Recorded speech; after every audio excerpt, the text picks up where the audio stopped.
انما جزاء الذين يحاربون الله ورسوله ويسعون في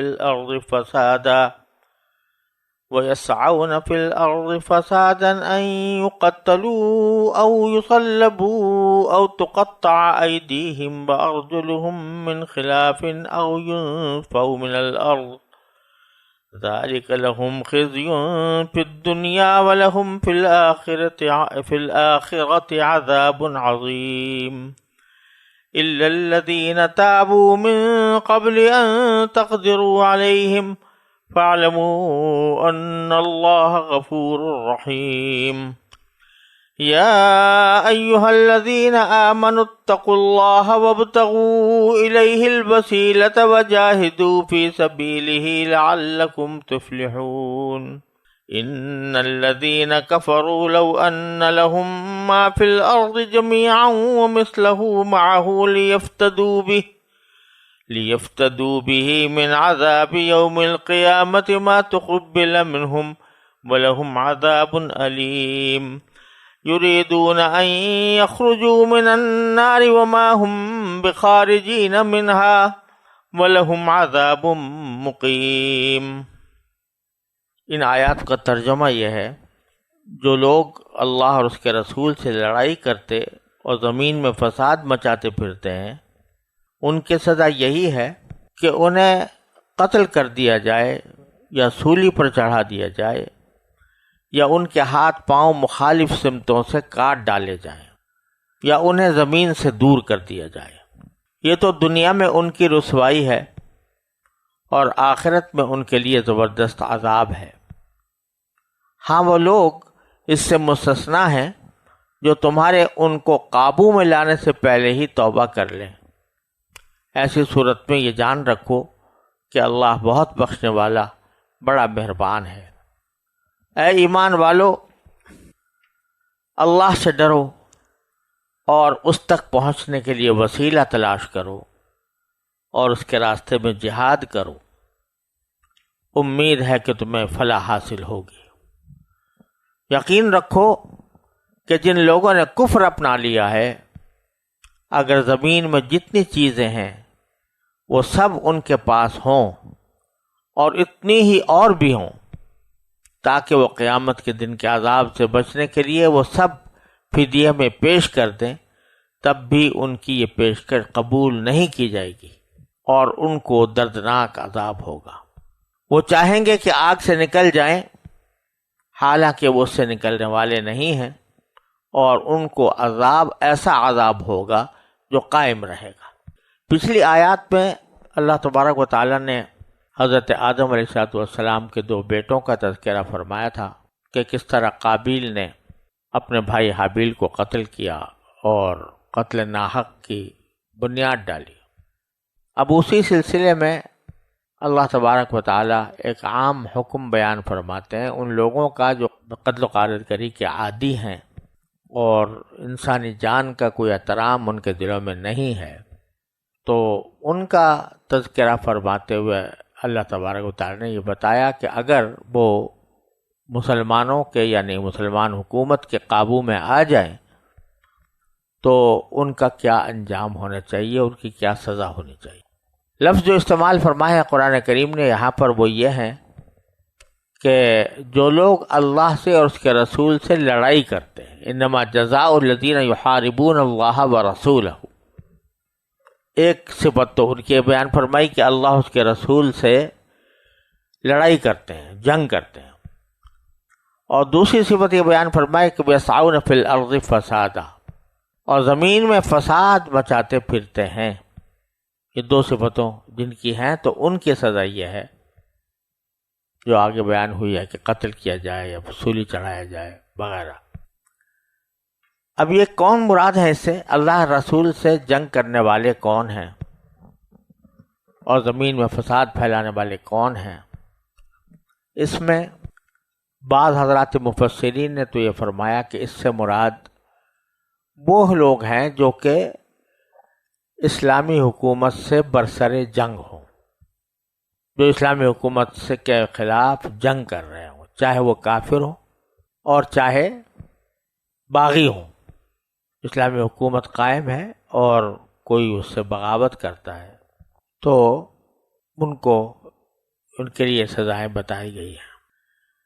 لیکن زیادہ تر مفسرین نے اور زیادہ تر فقہاء کرام نے اس کو محمول کیا ہے ان لوگوں پر کہ جو ڈاکے ڈالتے ہیں، یعنی مسلح ہو کر کسی کا مال چھینتے ہیں. اور اسی طرح جو زمین فساد پھیلانے والے ہیں، یعنی وہ عادی ڈاکہ ڈالنے والے ہیں اور ڈاکوں کے عادی ہیں، اس کی وجہ سے زمین میں انہوں نے فساد مچایا ہوا ہے. تو زیادہ تر محدثین، مفسرین، فقہاء نے ان آیتوں کو انہی کے اوپر محمول کیا ہے اور یہ فرمایا کہ اس میں ڈاکوؤں کی سزائیں بیان کی گئی ہیں 4. ایک سزا ہے ان یقتلوا، کہ ان کو قتل کیا جائے، یعنی تلوار سے قتل کر دیا جائے مثلا. او یصلبوا، یا ان کو سولی چڑھا دیا جائے. اور سولی چڑھانے کا مقصد بھی یہ ہوتا ہے کہ ان کو سزائے موت دے دی جائے. لیکن یہاں ایک بات یاد رکھنے کی ہے کہ قرآن کریم میں یہاں پر صیغہ یقتلوا استعمال کیا گیا ہے. اگر یقتلوا کہا جاتا تو بھی کوئی وہی معنی ہوتے. عربی زبان میں جس طرح قتل کا جو عام طور سے لفظ استعمال ہوتا ہے وہ بغیر تشدید کے ہوتا ہے. یقتلوا کہا جائے کہ ان کو قتل کیا جائے، لیکن یہاں اللہ تعالیٰ نے تشدید کے ساتھ یقتلوا، یہ باب تفعیل کا فعل ہے، اور باب تفعیل میں کی ایک خاصیت ہوتی ہے کہ اس میں کچھ تو مبالغہ ہوتا ہے، مجرد کے مقابلے میں مبالغہ ہوتا ہے، اور بعض مرتبہ اس میں تدریج کا پہلو بھی ہوتا ہے. اسی طرح یصلبوا، یہاں پر بھی اگر یصلبوا کہا جاتا تو بھی اس کے معنی یہ ہوتا ہے کہ سولی چڑھائی جائے، لیکن اس کو بھی باب تفعیل میں جا کر تشدید کے ساتھ یصلبوا فرمایا. اس کی بظاہر وجہ یہ معلوم ہوتی ہے واللہ سبحانہ وعلم کہ ایک تو ہوتا ہے قتل کسی کو کرنا قصاص میں، یعنی ایک شخص نے دوسرے کو قتل کیا، اس کے بدلے میں اس کو قتل کیا جائے. تو وہاں شریعت کا حکم یہ ہے کہ اگر مقتول یا مقتول کے ورثہ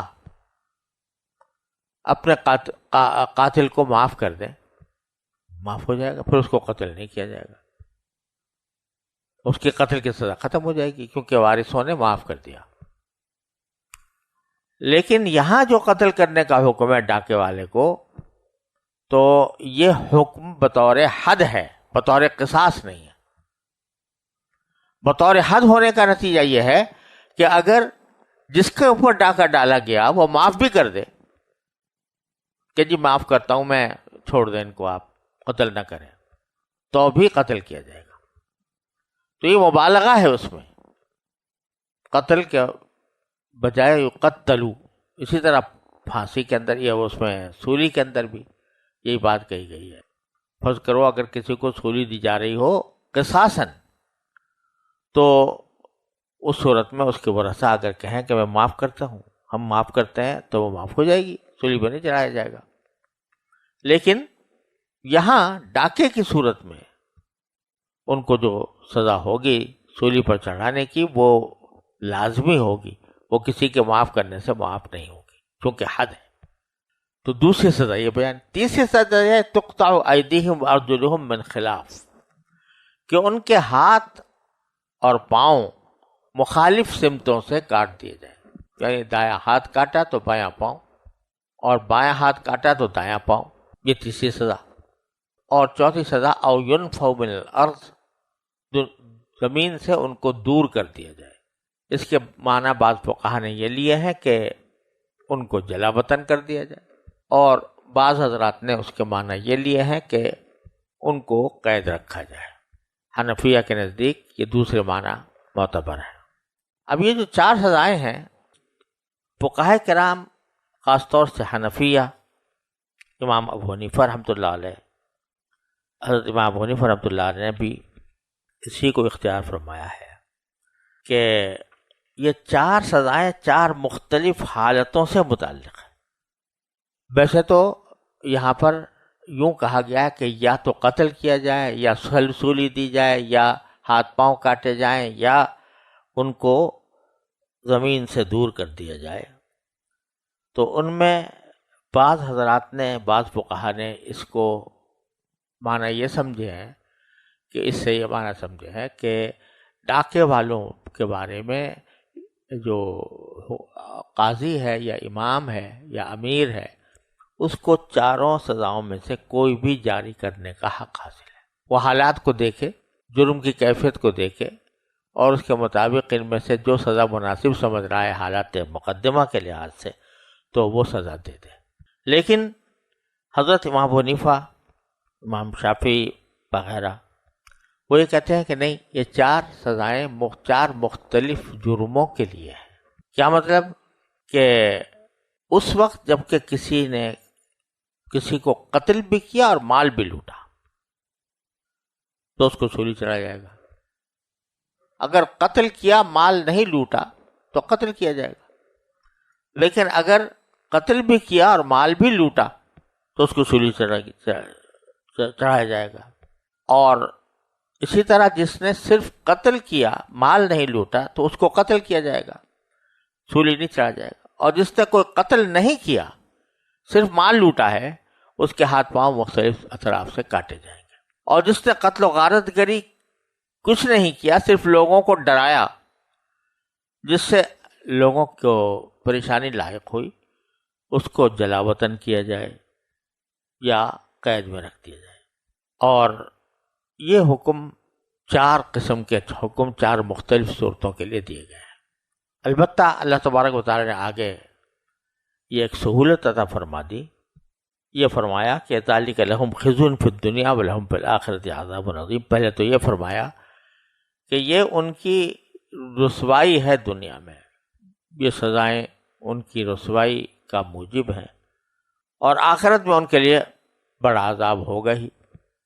البتہ آگے اللہ تعالیٰ نے ایک استثناء فرما دیا کہ الا الذین تابوا من قبل ان تقدروا علیہم، کہ ان ڈاکوؤں میں سے اگر کچھ لوگ آ کر توبہ کر لیں، لیکن توبہ کر لیں گرفتاری سے پہلے، من قبل ان تقدروا علیہم، قبل اس کے کہ تم ان پر قابو پاؤ۔ یعنی ڈاکوؤں کا ایک گروہ ہے، پتہ نہیں کس کس کا مال لوٹا ہوگا اس نے، لیکن ابھی حکومت نے اس کو پکڑا نہیں تھا کہ اس نے خود آ کر توبہ کا اظہار کر دیا، یا یہ کہ عین موقع پر ابھی انہوں نے کچھ کارروائی نہیں کی تھی، منصوبہ بنا رہے تھے، اور اس وقت میں ان کے اوپر حکومت کی طرف سے پولیس پہنچ گئی۔ تو اگر گرفتار ہونے سے پہلے وہ اقرار کر لیں کہ بھئی ہم سے یہ زیادتیاں ہوئی ہیں، ہم توبہ کرتے ہیں، تو پھر ان کی یہ سزائیں منسوخ ہو جائیں گی۔ نہ قتل کیا جائے گا، نہ سولی چڑھا جائے گا، نہ ہاتھ پاؤں کاٹے جائیں گے، نہ جلا وطن کیا جائے گا، نہ محبوب قید میں رکھا جائے گا۔ تو لیکن شرط یہی ہے کہ وہ گرفتار ہونے سے پہلے آ کر توبہ کر لیں، تو اس میں اللہ تعالیٰ اپنا حق معاف فرما دیں گے، اور دنیا کے اندر سزائیں آنی تھیں وہ ان سے موقوف کر دی جائیں گی۔ لیکن جو مال انہوں نے لوٹا ہے لوگوں کا، تو وہ واپس کرنا ہوگا۔ تو اللہ تعالیٰ فرماتا ہے الا الذین تابوا من قبل ان تقدروا علیہم، ہاں وہ لوگ اس سے مستثنا ہیں جو تمہارے ان کو قابو میں لانے سے پہلے ہی توبہ کر لیں۔ قابو میں لانے سے مراد ہے گرفتار کرنا۔ ایسی صورت میں جان رکھو فاعلموا ان اللہ غفور رحیم، باری تعالیٰ بہت بخشنے والا، بہت مہربان ہے. یعنی سالہ سال تک ڈاکے مارتا رہا ایک شخص، اور اللہ تعالیٰ کے حکم کی کھلم کھلا نافرمانی کرتا رہا، لیکن جو ہی اسے توبہ کی آ کے تو اللہ نے اپنا حق معاف کر دیا. بندوں کا حق تو معاف نہیں ہوگا جب تک کہ ادا نہ کر دیا جائے، لیکن اللہ نے اپنا حق معاف کر دیا. اللہ غفور بھی ہے، رحیم بھی ہے. غفور کے معنی یہ کہ جو گناہ کیا تھا تم نے وہ بخش دیا، اس پر کوئی سزا نہیں ہوگی. رحیم کے معنی یہ کہ صرف اتنی بات نہیں کہ سزا نہیں ہوگی، اور اوپر سے رحمت کا معاملہ ہوگا، یعنی تمہیں کچھ اللہ تعالیٰ کے ہاں ثواب ملے گا، توبہ کا ثواب ملے گا. تو اس سے ہی پتہ چل رہا ہے کہ آدمی کتنے سے سنگین جرم کا ارتکاب کر لیا ہو انسان نے، اگر سچے دل سے توبہ کر لے اللہ تعالیٰ کی بارگاہ میں، تو اللہ تعالیٰ اس کے گناہ کو معاف بھی فرماتے ہیں اور اس کے اوپر آئندہ بھی رحمت کا معاملہ فرمایا کرتے ہیں. اب آگے جو آیت ہے، یا ایھا الذین آمنوا اتقوا اللہ وابتغوا الیہ الوسیلہ، یہاں یہ آیت 35 ہے سورہ مائدہ کی، اور 35، 36، 37 تین آیتیں ہیں جو بیچ میں آئی ہیں. کہ ابھی جو اس سے پہلے ڈاکے کی سزا بیان کی گئی تھی، اور ان تین آیتوں کے بعد چوری کی سزا آ رہی ہے. والسارق والسارقۃ فاقطعوا ایدیہما، چور چاہے مرد ہو چاہے عورت ہو، اس کا ہاتھ کاٹ ڈالو. ان دونوں کے درمیان یہ بیچ میں آیتیں لائے ہیں اللہ سبحانہ و تعالیٰ. ان کا بظاہر کوئی تعلق نہ ڈاکے سے لگ رہا ہے نہ چوری سے لگ رہا ہے، لیکن اللہ جل جلالہ کا کلام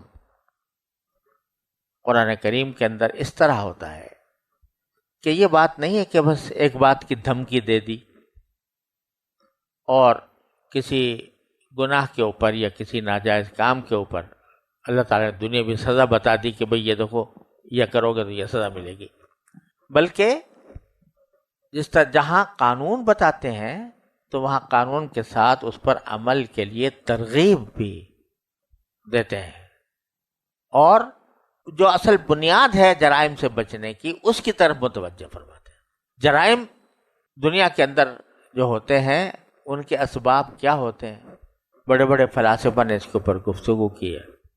کوئی کہتا ہے کہ جرم کی وجہ در حقیقت جہالت ہوتی ہے، نادانی اور علم نہ ہونا.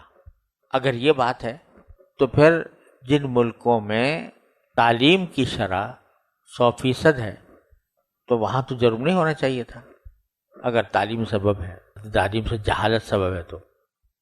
لیکن وہاں جا کر دیکھو تو جہاں 100% تعلیم ہے وہاں پر بھی جرائم کا کس طرح ارتکاب ہوتا ہے. بعض حضرات کہتے ہیں کہ غربت سبب ہوتا ہے. جب آدمی کے پاس پیسے نہیں ہوتے، کھانے کو نہیں ہوتا، تو وہ جرم کرنے پر آمادہ ہوتا ہے. لہذا اگر غربت ختم ہو جائے گی تو جرم بھی ختم ہو جائے گا. لیکن اب ان ممالک کو دیکھو جہاں فیکس آمدنی کی شرح کہاں سے کہاں پہنچی ہوئی ہے، دولت کے ریل پیل ہے، ہر آدمی کے پاس پیسے ہیں. وہاں تو جرم نہیں ہونا چاہیے تھا مگر ہو رہا ہے. تو نہ تنہا جہالت سبب ہے، نہ تنہا فقر اور فاقہ اور غربت سبب ہے، اصل سبب ہے اللہ کو بھلا دینا. جب آدمی اپنے اللہ سے غافل ہو جاتا ہے، اس بات سے بے پرواہ ہو جاتا ہے کہ کوئی مجھے دیکھ رہا ہے اور مجھے کسی وقت اپنے اعمال کا اس کے پاس جا کر حساب دینا ہے، تو یہ چیز اس کو جرائم پر آمادہ کرتی ہے. اگر اس کے دل میں اللہ جل جلالہ کا خوف ہوتا اور یہ خیال ہوتا کہ مجھے اللہ تعالیٰ دیکھ رہا ہے اور مجھے اس کے پاس جا کر اپنے اعمال کا جواب دینا ہے، تو وہ کبھی جرم کا ارتکاب نہیں کر سکتا. یہ جو حدیث میں آتا ہے کہ رسول کریم صلی اللہ علیہ وسلم نے فرمایا کہ لا یزنی الزانی وہو مؤمن ولا یسرق السارق وہو مؤمن، کہ زنا کرنے والا جب زنا کرتا ہے تو اس وقت وہ مسلمان نہیں ہوتا، اور چوری کرنے والا جب چوری کرتا ہے تو مسلمان نہیں ہوتا. اس کا مطلب یہی ہے، مسلمان نہیں ہوتا کہ کیا معنی کہ اس وقت اس کے دل سے ایمان کے جو بنیادی عقائد ہیں ان کا دھیان مٹ جاتا ہے، وہ یہ بھول جاتا ہے کہ مجھے اللہ تبارک و تعالیٰ دیکھ رہا ہے اور مجھے اس کے پاس جا کے جواب دینا ہوگا۔ لہٰذا قانون صرف پولیس کے ڈنڈے سے نافذ نہیں ہوتا، قانون صرف کتابوں میں لکھ دینے سے نافذ نہیں ہوتا۔ اگر پولیس ہو اور محکمے ہوں تو دن کی روشنی میں تو اور شہر کی آبادی میں تو ہو سکتا ہے جو جرم ہو رہے ہیں ان کو پکڑ لیں، اول تو وہاں پر بھی خدا کا خوف نہ ہو تو رشوتوں سے چھوٹ جاتے ہیں۔ کہیں اگر کوئی شخص جنگل کی تنہائی میں ہے، رات کی تاریکی میں ہے، کوئی اس کو دیکھ نہیں رہا ہے، اس وقت اس پر کون پہرا بٹھائے گا؟ اس پر پہرا بٹھانے والی چیز تو صرف اللہ جل جلالہ کا خوف ہے کہ مجھے وہ دیکھ رہا ہے اور مجھے وہ اس کے سامنے جا کے اپنے اس عمل کا جواب دینا ہوگا۔ اس لیے اللہ تبارک و تعالیٰ جہاں کہیں کوئی قانون بیان کرتے ہیں تو آگے یا پیچھے تقویٰ کا ضرور ذکر فرماتے ہیں کہ اگر اس قانون پر عمل کرنا ہے اور اس قانون کی وجہ سے برائی سے بچنا ہے تو پھر واحد راستہ یہ ہے کہ اللہ کا خوف دل میں پیدا کرو۔ یا ایھا الذین آمنوا اتقوا اللہ وابتغوا الیہ الوسیلۃ وجاہدوا فی سبیلہ لعلکم تفلحون۔ کیا ایمان والو، اللہ سے ڈرو اور اس تک پہنچنے کا وسیلہ تلاش کرو، اللہ تعالیٰ تک پہنچنے کا وسیلہ تلاش کرو۔ اللہ تعالیٰ تک پہنچنے کا وسیلہ کیا ہوتا ہے؟ وہ ہوتے ہیں نیک اعمال۔ اعمال نیک کرو، جو کوئی عمل نیک کرو گے وہ اللہ تعالیٰ تمہیں پہنچانے کا ایک وسیلہ بن جائے گا۔ جتنا کرتے جاؤ گے عبادت، اتنا ہی اللہ تعالیٰ کا قرب تمہیں حاصل ہوتا جائے گا۔ تو وابتغوا الیہ الوسیلہ۔ اب سوال پیدا ہوا کہ تقوی حاصل کیسے کیا جائے، تقوی کے اوپر عمل کیسے کیا جائے؟ تو اس کا راستہ بتا دیا، وجاہدوا فی سبیلہ، اللہ کے راستے میں محنت کرو، مجاہدہ کرو۔ اس سے مراد وہ جہاد بھی ہے جس میں دشمن سے لڑائی کرنی ہوتی ہے، اس میں جنگ کے دوران آدمی اپنی زندگی کی بازی لگا دیتا ہے، تو وہ بھی مراد ہے۔ اور جہاد ایسی چیز ہے کہ اگر ایک مرتبہ آدمی نیک نیتی کے ساتھ جہاد کر لے تو اس جہاد کی خاصیت یہ ہے کہ انسان کا تزکیہ کرتا ہے، وہ انسان کو بری عادتوں سے پاک صاف کرتا ہے۔ یہی وجہ ہے کہ صوفیاء کرام جو اپنے مریدین سے مجاہدات کرائے کرتے تھے لمبے چوڑے، وہ کہیں صحابہ کرام سے منقول نہیں، کیونکہ صحابہ کرام رضی اللہ تعالیٰ عنہم کو اللہ تعالیٰ نے رسول کریم صلی اللہ علیہ وسلم کی صحبت عطا فرمائی تھی، اور آپ کی صحبت میں جہاد کی اور قتال کی توفیق عطا فرمائی تھی۔ تو اس کے نتیجے میں ان کو جو مصنوعی مجاہدے ہیں ان کی ضرورت نہیں پڑتی تھی، جیسے صوفیاء کرام نے کرواتے ہیں نا لوگوں کو کہ تم حمام جھونکو، تم لوگوں کے جوتے سیدھی کرو وغیرہ، تاکہ اس کے دل سے تکبر نکلے۔ تو صحابہ کرام کو اس سب کی ضرورت نہیں پڑی۔ کیوں؟ ایک مجاہدہ تو ان کو مکی زندگی میں پیش آ گیا تھا کہ دشمن تذیتیں دیتا تھا اور اللہ تعالیٰ کی طرف سے حکم تھا کہ تمہارا ہاتھ نہیں اٹھنا چاہیے۔ تو ایک تو وہاں بھٹی میں سلگایا گیا صحابہ کرام، مدینہ منورہ آئے تو وہاں جہاد اور قتال میں مصروف کر کے اللہ تبارک و تعالیٰ نے ان کو کندن بنا دیا۔ تو اس لیے مجاہدہ جو فرمایا جا رہا ہے یہاں، اس سے وہ مجاہدہ بھی ہے، مراد ہے کہ جو جنگ کی صورت میں کیا جاتا ہے، اور امن کی حالت میں جو انسان جو کوشش دین پر عمل کرنے کے لیے کرتا ہے وہ بھی مراد ہے۔ وجاہدوا فی سبیلہ، اللہ کے راستے میں جہاد کرو، محنت کرو۔ بتلانے کا منظور ہے کہ یہ نہیں ہوگا کہ تم گھر میں بیٹھے رہے ہاتھ پر ہاتھ رکھے ہوئے اور کوئی تم سے اللہ تعالیٰ کے راستے میں تقویٰ تمہیں اچانک لا کے دے دے گا ایک لقمے کی شکل میں جو تم نے کھا لیا۔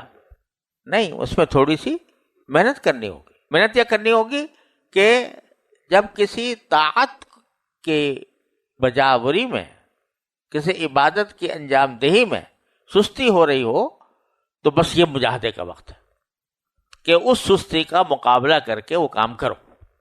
اور جب کسی گناہ پر دل آمادہ ہو رہا ہے تو گناہ پر دل آمادہ ہوتے وقت اس آمادگی کا، اس جذبے کا مقابلہ کر کے اس سے بچو، زبردستی کرو اپنے اوپر۔ تو جاہدوا فی سبیلی کا میں عرض کیا کرتا ہوں ترجمہ ہے کہ زبردستی کرو اپنے اوپر، جس چیز کا دل نہیں چاہ رہا لیکن کرنی ہے وہ کرو، جس چیز کا دل چاہ رہا ہے نہیں کرنی ہے تو وہ اس سے اپنے آپ کو زبردستی کر کے بچاؤ۔ یہ کر لیا تو لعلکم تفلحون، اس کا انجام یہ ہوگا کہ تمہیں فلاح حاصل ہوگی۔ اور پھر ساتھ میں اس کا دوسرا پہلو بھی اللہ تعالیٰ نے بتا دیا کہ اگر کوئی شخص یہ تقوی اختیار نہ کرے، ایمان کے تقاضوں پر عمل نہ کرے تو کیا ہوگا؟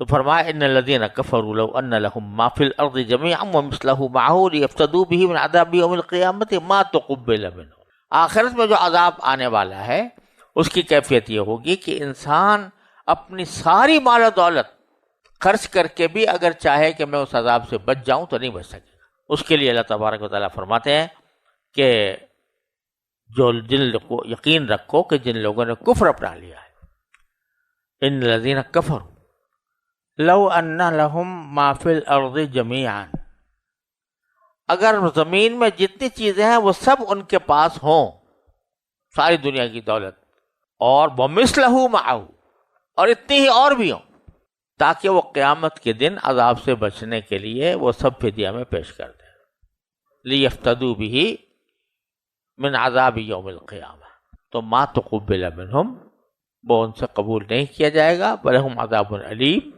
اور دردناک عذاب ہو کر رہے گا۔ اور حالت یہ ہوگی کہ یریدون ان یخرجوا من النار، چاہیں گے کہ اس آگ کے عذاب سے نکل بھاگیں، لیکن وما ہم بخارجین منہا، وہ نکل نہیں سکیں گے، ولہم عذاب مقیم، اور ان کو ایسا عذاب ہوگا کہ جو ان کے پاس مسلسل رہے گا، جو قائم رہے گا، ختم نہیں ہوگا۔ یہ دو پہلو بتا کر کہ اللہ کا تقوی اختیار کرو، اللہ تعالیٰ کے راستے پر کوشش کرو، اور اگر نہیں کرو گے تو یہ سامنا کرنا پڑے گا ایسے عذاب کا۔ تو یہ بیچ میں یہ دو آیتیں بتا دیں تاکہ آدمی جو ہے وہ سوچے، ڈاکہ کرنے سے پہلے سوچے، چوری کرنے سے پہلے سوچے۔ تو جب سوچے گا اور سوچتا رہے گا تو انشاءاللہ اس کو اس پر عمل کرنے کی توفیق بھی ہوگی، اور پھر ان گناہوں سے بچنے کی توفیق بھی ہوگی۔